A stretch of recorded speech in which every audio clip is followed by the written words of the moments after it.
To the River Otter, a sonnet by Samuel Taylor Coleridge, 1772 to 1834.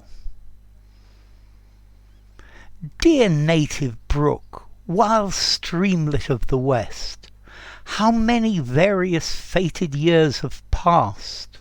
What happy and what mournful hours since last I skimmed the smooth thin stone along thy breast! Numbering its light leaps, yet so deep impressed sink the sweet scenes of childhood, that mine eyes I never shut amid the sunny ray, but straight with all their tints thy waters rise.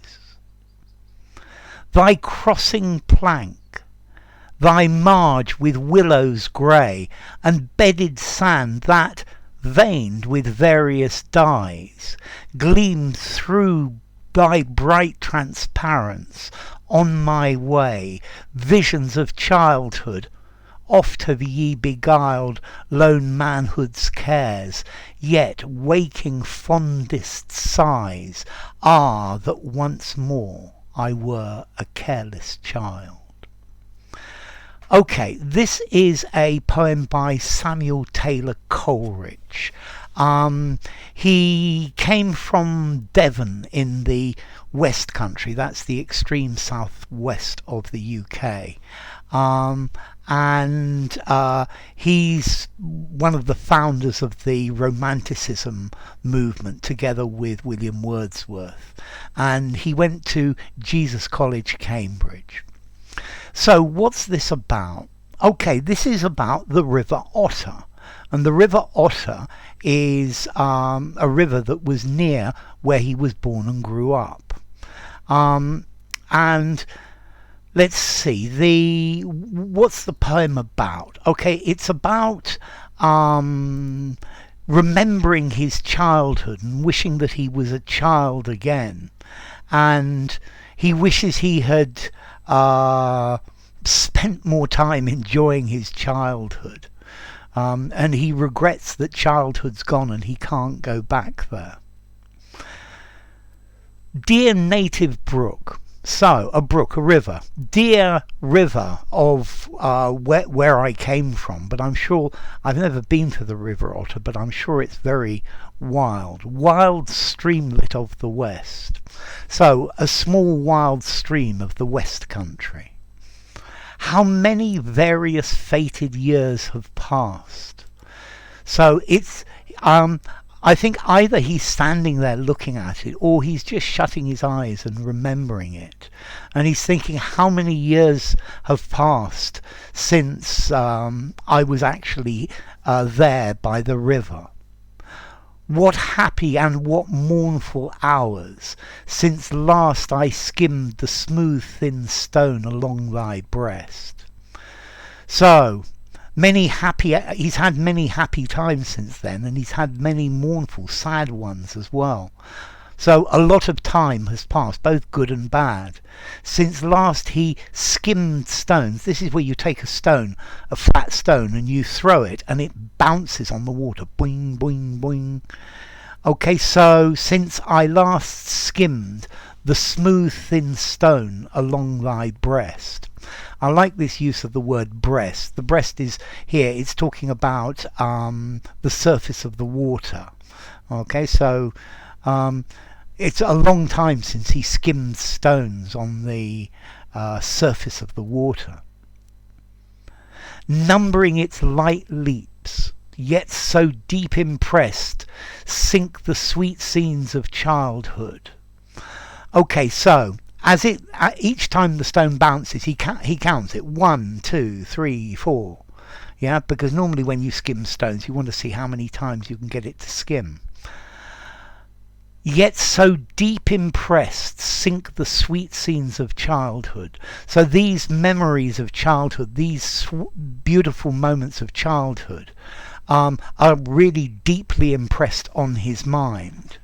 That mine eyes I never shut amid the sunny ray, but straight with all their tints thy waters rise.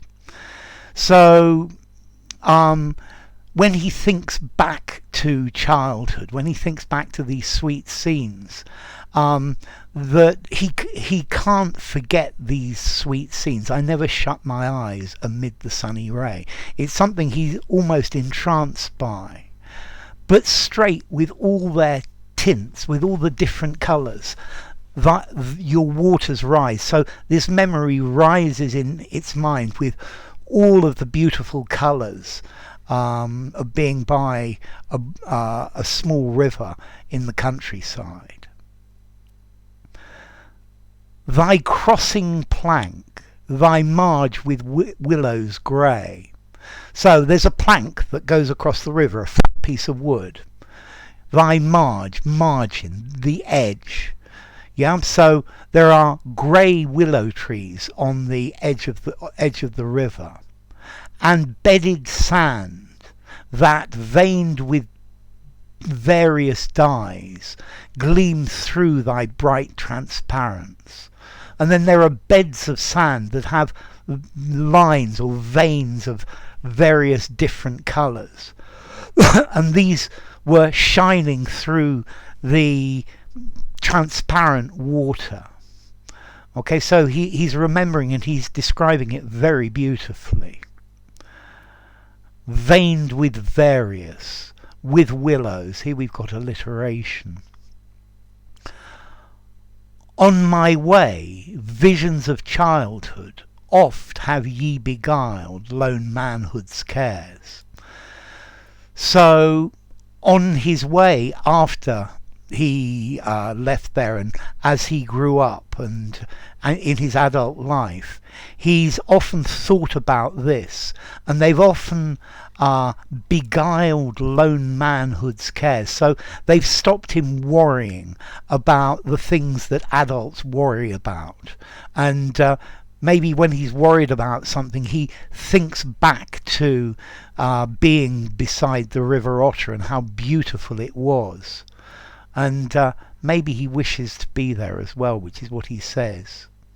Yet waking fondest sighs. So, oh, wasn't it beautiful? But sighs. He's saying he wishes he could still go back. He could go back and be that child, skimming stones and looking at the beautiful river. Ah, that once more I were a careless child. And here he says it directly. He wishes that he was that child once more. So I think he's missing his childhood. He misses being a child, and he's talking about how deeply impressed these memories are on him and what wonderful things they are, and maybe that childhood and these scenes are something that helps him with difficulties in adult life. So enough. If you've enjoyed the video, give it a rating, subscribe to my channel, and I'll see you soon. Bye for now. To the River Otter, a sonnet by Samuel Taylor Coleridge.